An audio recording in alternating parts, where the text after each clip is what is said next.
Hi everybody, I'm Ina Garten and you're here in my barn in East Hampton, New York. Have a very good time and don't forget the cocktails. Delicious. So today I'm going to show you around my kitchen. Well, it's my office really. And I'm going to show you a few of my favorite things. This barn is actually a great luxury for me because I used to work and film in my house. That was crazy. And so now I get to walk across the lawn and go to work. And then when I'm done, I can close the door and leave work behind me.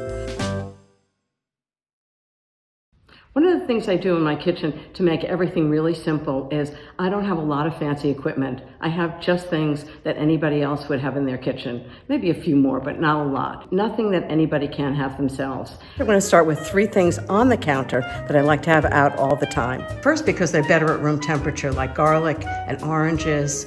Eggs are better at room temperature on baking, and lemons are better at room temperature because they have more juice. I'm always picking up something and stirring or tasting something, and I just buy antique silver spoons. They're really inexpensive, and I just put them in a jar and leave them on the counter. A few spatulas.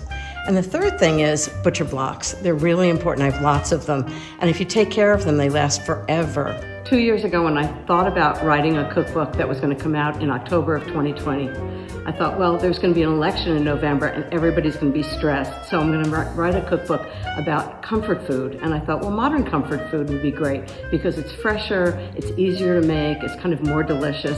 Little did I know, turns out we all needed this right now. So Thanksgiving is actually usually in the barn at this big long table, but this year's gonna be really different. It's gonna be Jeffrey and me in quarantine. I'll probably make a very small turkey, and I think we're gonna have a very good time. Okay, now I'm going to take you to the stove and I'm going to show you 4 things that I absolutely adore. The first thing's salt. I have 3 salts that I use all the time. First one's kosher salt, and I use Diamond Crystal kosher salt. It's actually different from other kosher salts. Some of them are much saltier, and so you have to be careful if you use a different kind. The second one is French sea salt. It's called fleur de sel. I use it to finish things. It's kind of just lightly briny. And the third one I use from time to time is mulled and flaked sea salt.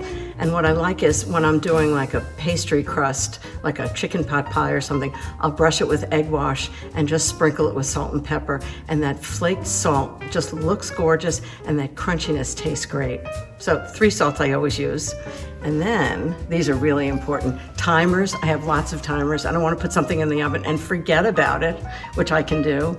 And the next thing is I have lots of oven thermometers because no matter what it says on the dial, the oven itself could be totally different. Okay, now I'm going to give you a little tour of the pantry. I have food on one side and I have equipment on the other side. I'll show you. Oh, I forgot I have to stop. So this is all the equipment and Le Creuset, Dutch ovens and dishes that I use a lot, and big pans, knife sharpeners, everything you need. And then this is the pantry side. This is all the food. It's not the neatest pantry in the world, but it's not the worst. Okay, I'm back. Let me show you some things over here that I love. One is my kitchen scale. I use it all the time. So if something says 5 ounces and you want it to be really 5 ounces, it's really helpful to have a kitchen scale. So that's a good one. Not very expensive and you can buy them anywhere. The next thing I love, and this is maybe not something everybody has, is a food mill. And what I like is something ends up with texture, so it's not just like baby food. Potatoes I actually like finely pureed, so that's different. Okay, that's my food mill. I just adore it. And 2 things for easy cleanup.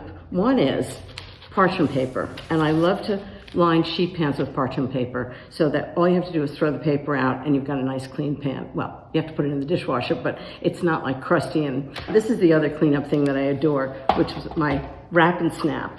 Instead of fighting with that box, all you do is just pull this out really simply, just cut it off, and you have a really simple piece of plastic wrap.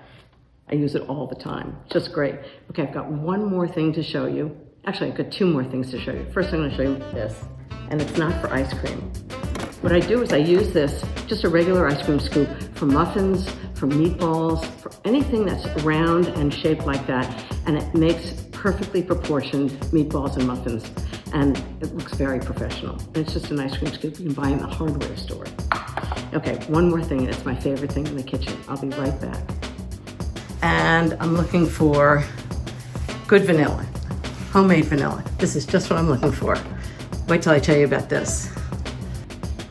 Okay, this is it. This is my homemade vanilla. This has been going for 35 years.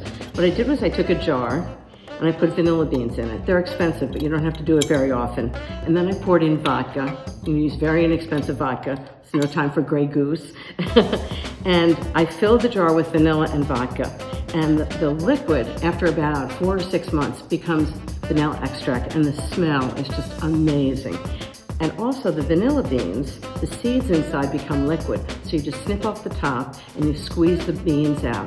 So if you're making something that, like a vanilla pudding or a vanilla cake, you can see the seeds in it, and it just is so flavorful. It's like that kind of bitter thing that's great with something sweet.